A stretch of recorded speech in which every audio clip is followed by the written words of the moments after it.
Արևձե սիրելի հայրենակիցներ, եթերում Արևմտյան Հայաստանը հեռուստատեսության լուրերին հերթական թողարկումն ասրված ծրագիրն է։ Օկուպացված Արևմտյան Հայաստանը հայկական գերեզմաններին իրան տներ են սարքում։ Հայերի ցեղասպանության հուշահամալիրը Քեցալ Վիենի քաղաքապետ Թիերի Կովաքսը, Ֆրանսիա հրապարակից հռչռան Արցախադրոշը, ազգ տաճար ու ազգ բանակ որպես ազգային անվտանգության հիմք, Հորմուզանեղուցու փակվելու նավերի երթևեկության հետի, Գեղարդ հիմնադրամը դատապարտալահակը հայկական քարոզությունը, խելացոր կարևոր քննարկել Արևմտյան Հայաստանապետական հեռուստատեսությանը, միացիկ մեր վետերաններին։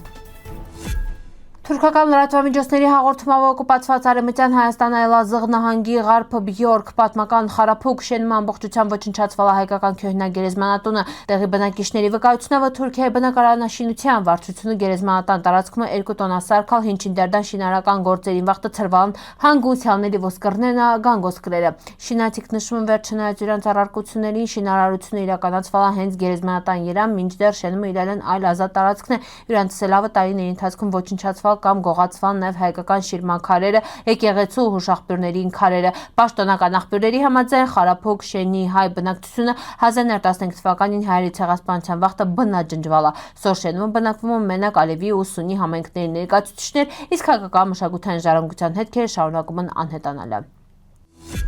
Հունիսի 19-ին հայերի ցեղասպանության հուշահամալիրը Քեցալ Ֆրանսիայի Օվերն Ռոն-Ալպ տարածաշրջանի ու Սյունիքա մարզի քույր քաղաքների համագործակցության շրջանակում Հայաստան եկած պատվիրակությունը Վիենի քաղաքապետ Թիերի Կովաքսի գլխավորությունով հյուրերը ծաղկեպսակ ընտրել հայերի ցեղասպանության անմեղ զոհերի հիշատակը հավերժացնող հուշակոթողին իրան Քեցալ թանգարան ստեղ ծանոթացալն մշտական ու ժամանակավոր ցուցադրություններին։ Այցի ավարտին պատվիրակության անդամներն գրառումներ նրան պատվավոր հյուրերի հուշամատյանումը իլերեն հիշողության պրակումը ստեղ 2019 թվականին Օվերն Ռոն-Ալպ շրջանի նախագահ Լորան Վոքիենը տնկացել Եղևնի պատվիրակությանը դիմավորալ ու այցին սաղ ընթացքում ուղեկցել ՀՑԹ-ի թանգարանային գործերի գծապ փոխտնօրեն Լուսինե Աբրամյանը։ Հասարակական գործիչ Նարէ Սիմոնյանի ֆեյսբուքյան գրառումը ազգային ինքնության թշնամիները քիչ առաջ տեղեկացան վեր Ֆրանսիայի հրապարակից հռչռան Արցախադրոշը դրոշն դղալել 2022 թվականին դիմադրության շարժման օրերից հունց ու սպասելի արել իշխանությունների հակաարցախյան հիստերիան շարունակվում ու թեզա դրսևորումներ ստանում նաև հետընտրական շրջանում։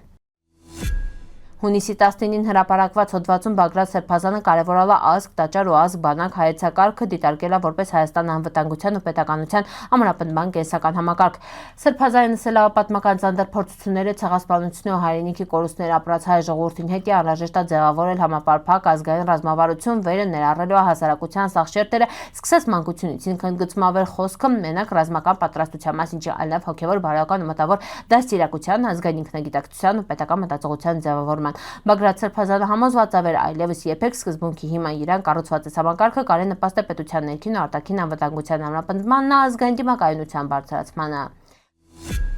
Իրանը բարձրագույն համատեղ ռազմական հրամանատարությունը հայտարարել է Հորմուզանեղուցը փակվելու նավերի երթևեկության հետի։ Իրանապետական մեհր գործակալության հաղորդումով իսկ Քալին պաշտոնական Թեհրանը դիմում է պատճառաբանել ավեր Ամերիկան-Իսրայելը խախտալ հրադադարի համաձայնությունը։ Հաղորդագրության մեջ նշվում է վեր սա առաջին քայլն այն պատասխան պարտավորությունների խախտման ու նախազգուշացումը վեր եթե ագրեսիան շարունակվի ձեռնարկվելու լրացուցիչ միջոցներ։ Թեհրանն ու Վաշինգտոնի միջև ստորագրված փոխըմբռնման հուշագրին համաձայն Իրանը պիտի 30 օրում վերաբացի Հորմուզանեղուցը, Ամերիկան էլ վերացնի Իրանացովային շրջափակում։ Արևմուտքի կողմից ահաբեկչական ճանաչված Հեզբոլլահ զինված խմբավորման հետ հրադադարի համաձայնությունից ժամեր անց Իսրայելը հարվածել է Լիբանանին, առնվազն 10 մարդ ազոհվել։ Գեղարդ գիտավերլուծական հիմնադրամը հանդես եկավ հայտարարությունով խստորեն դատապարտել է Բաքվի պետական պաշտոնյաների, падգամավորների ու մի քանի ադրբեջանցի մասնագետների կողմից իրականացվող հակահայկական քարոզչությանը։ Հիմնադրամի գնահատումով այդ հայտարարությունն հրապարակումները հաճախ ուղեկցում են ռասիզմի ու ատելության խոսքի դրսևորումներով ուղղված հայ ժողովրդի դեմ։ Գեղարդը մտահոգություն է հայտնել նաև նման քարոզչության շարունակականության առնչությամբ ու կոչարալ միջազգային ու հասարակական տարբեր հարթակներն բոյկոտել ու անտեսել ադրբեջանական ապատաղեկատվական ու քարոզչական արշավները։